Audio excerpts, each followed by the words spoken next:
সংকর্ষণ থেকে মহাসংকর্ষণ হলো, সংকর্ষণ থেকে মহাসংকর্ষণ।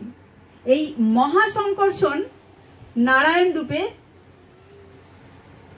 শক্তি সৃষ্টি হলেন এবং সেই নারায়ণ থেকে কারণোদকসাই বিষ্ণু, কারণোদকসাই বিষ্ণু থেকে গর্ভোদকসাই বিষ্ণু, গর্ভোদকসাই বিষ্ণু রূপে বিষ্ণু থেকে ক্ষীরোদকসাই বিষ্ণু, ক্ষীরোদকসাই বিষ্ণু থেকে পরমাত্মা রূপে ভগবান আমাদের মধ্যে প্রতিটি জীবের মধ্যে বিরাজমান।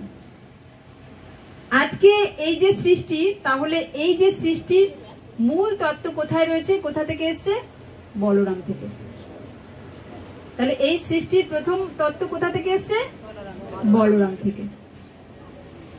তাহলে আমাদের সমস্ত কিছু কারণ হলেন ভগবানের যখন ইচ্ছে হলো সৃষ্টি করবেন, তিনি বলরামকে সৃষ্টি করলেন এবং বলরামকে সমস্ত দায়িত্ব দিয়ে দিলেন, বলরাম সমস্ত কাজ সামলে দিল। শুধু তাই নয়, ভগবানের প্রতিক্ষণ বলরাম সেবায় থাকেন। গর্ভোদকসাই, যখন গর্ভোদকসাই ব্রহ্মাণ্ড সৃষ্টি হলো, সেখানে অন্ধকার, ভগবান শ্বেতবিন্দু দিয়ে অর্ধেক জলে পরিণত করলেন, কিন্তু ভগবান শোবেন কোথায়?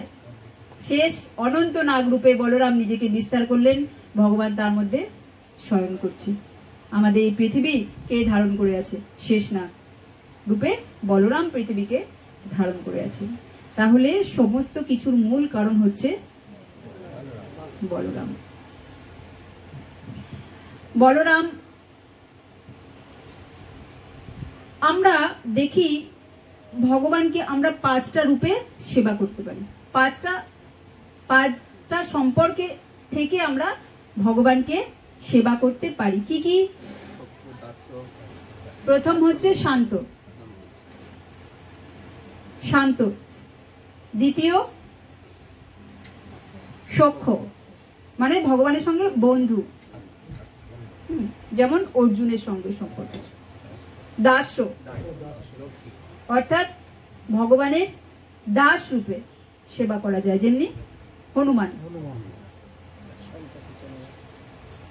শান্ত, সখ্য, দাস্য, বাৎসল্য, মা যশোদা এবং মাধুর্য গোপী।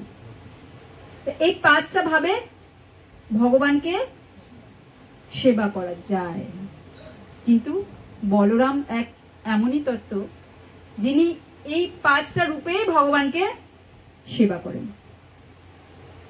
তিনি কখনো শান্ত রূপে ভগবানকে সেবা করেন, অর্থাৎ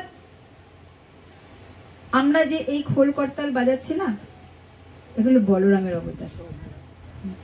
তাই এই খোল করতাল বাজানোর আগে না প্রণাম করে নেওয়া উচিত। সখ্য,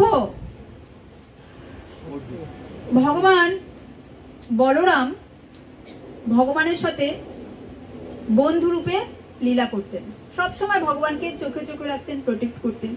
দাস্য ভাবে যখন গোচারণ করতে যেতেন ভগবান, যখন টায়ার্ড হয়ে যেতেন ভগবান, হাঁপিয়ে যেতে, পরিশ্রান্ত হয়ে যেত, তখন যখন বিশ্রাম নিতেন, তখন বলরাম ভগবানের চরণ সেবা করতেন এবং বলরাম নিজের কোলে ভগবানকে কখনো মস্তক মাথা দিয়ে শুয়ে রাখতেন, ভগবানের সেবা করতেন। বাকি রইল বাৎসল্য। বাৎসল্য রূপে তিনি বড় দাদা, তিনি সব সময় ভগবানকে শাসনে রাখতেন। এই যমুনায় যাবে না, এই জঙ্গলে যাবে না, এই ওখানে যাবে না, এই সেখানে যাবে না, সব সময় মা যশোদার মতো ভগবানকে আদরে রাখতেন, স্নেহে রাখতেন, শাসনে রাখতেন। আর কি বাকি রইল? মাধুর্য। মাধুর্য রূপে তিনি অনঙ্গ মঞ্জরি হয়ে তিনি ভগবানের সঙ্গে রাস করেছিলেন।